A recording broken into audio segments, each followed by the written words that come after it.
Bonjour et bienvenue sur la chaîne Crypto 14, ici nous vous faisons le résumé de l'actualité crypto en 10 minutes. Au Kazakhstan, les spécialistes du mining n'ont plus accès à l'électricité. Les personnes qui font du mining de crypto-monnaies ne sont plus forcément les bienvenues au Kazakhstan. En effet, les autorités ont décidé de leur couper l'électricité en raison de la crise énergétique que pourrait traverser le pays. En réalité, la région de l'Asie centrale est actuellement secouée par une crise énergétique qui se généralise dans plusieurs pays, dont le Kirghizistan et l'Ouzbékistan. La situation se détériore en raison de l'activité de mining. Dans un récent rapport qu'il a dévoilé, le média Bloomberg explique qu'au Kazakhstan, les autorités ont bloqué l'électricité pour empêcher les personnes qui font du mining de crypto-monnaies de se livrer à cette activité consommatrice d'énergie électrique. L'information a été confirmée par un spécialiste de cette activité qui a indiqué que la coupure aura lieu jusqu'au 31 janvier 2022. Paul Krugman dit que Bitcoin ressemble aux prêts hypothécaires à risque. A-t-il raison? Krugman insinue que de nombreuses personnes qui achètent ne sont pas suffisamment sophistiquées ou riches pour prendre leurs propres décisions d'investissement. Paul Krugman est un économiste lauréat du prix Nobel avec un énorme microphone. L'ancien professeur du MIT et de Princeton a utilisé sa chronique régulière dans le New York Times pour plaider en faveur du libre-échange, de l'énergie propre et de la réglementation financière. Et il n'aime pas le Bitcoin ou la crypto-monnaie en général. Paul Krugman est un économiste lauréat du prix Nobel avec un énorme microphone. L'ancien professeur du MIT et de Princeton a utilisé sa chronique régulière dans le New York Times pour plaider en faveur du libre-échange, de l'énergie propre et de la réglementation financière. Et il n'aime pas le Bitcoin ou la crypto-monnaie en général. Bitcoin ETF, le fonds géant Charles Schwab rejoint la file d'attente.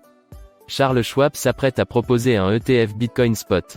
Le fonds d'investissement géant 8 000 milliards de dollars vient s'ajouter à la longue liste de prétendants américains qui rongent leurs freins.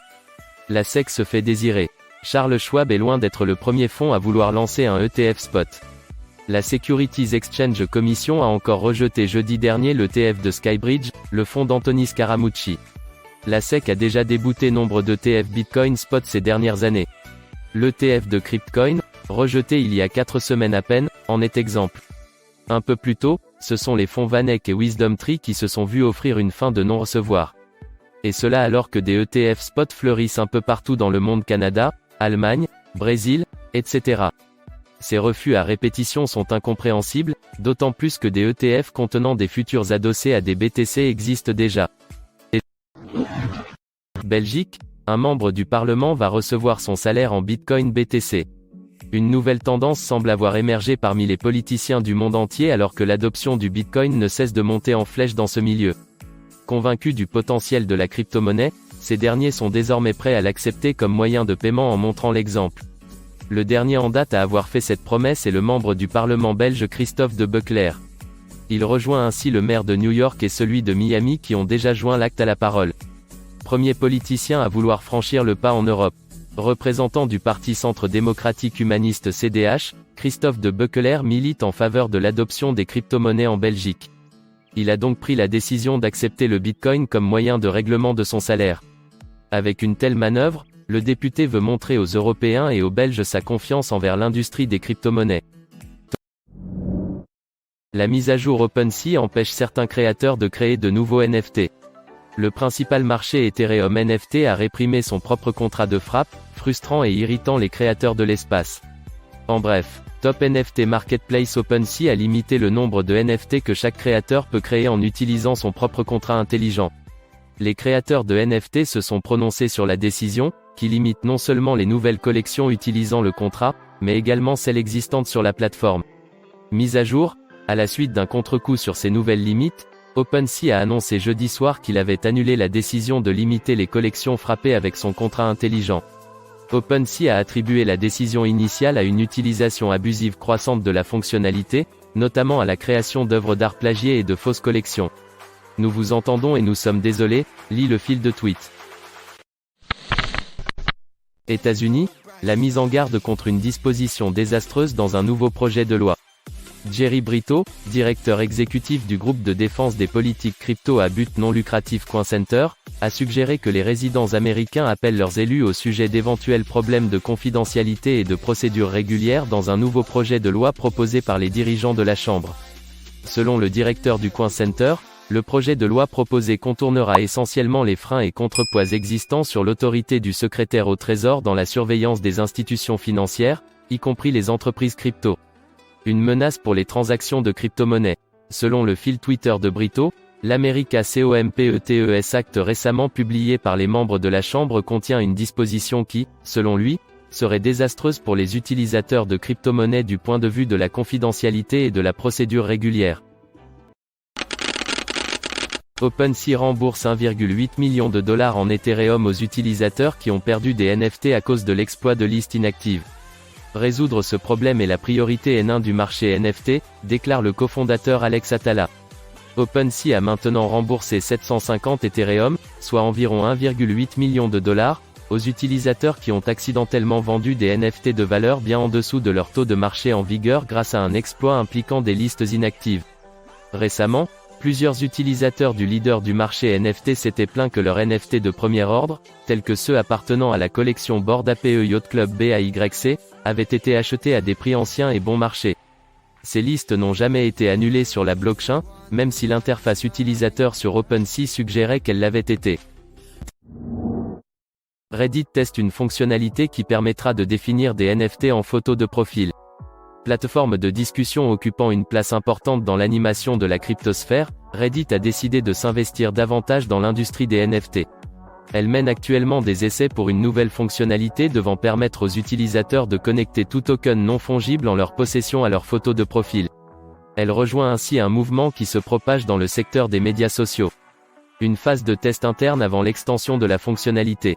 L'annonce des tests effectués par Reddit a été faite sur Twitter par le spécialiste en application Nimaoji. Il a affirmé notamment que la plateforme réalisait des essais en interne depuis la semaine dernière. La nouvelle a ensuite été confirmée par Reddit qui n'a toutefois pas livré plus de détails concernant l'opération. L'utilisation des cartes de crédit crypto atteint 2,5 milliards de dollars au premier trimestre, Visa.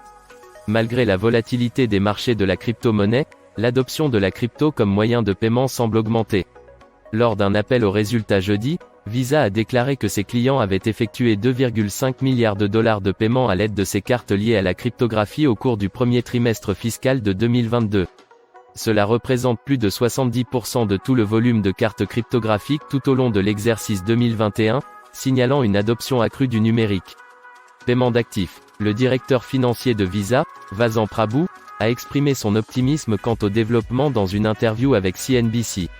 Pour nous, cela indique que les consommateurs voient l'utilité d'avoir une carte Visa liée à un compte sur une plateforme cryptographique, a-t-il déclaré, citant une capacité instantanée et transparente à gérer les achats et à financer les paiements.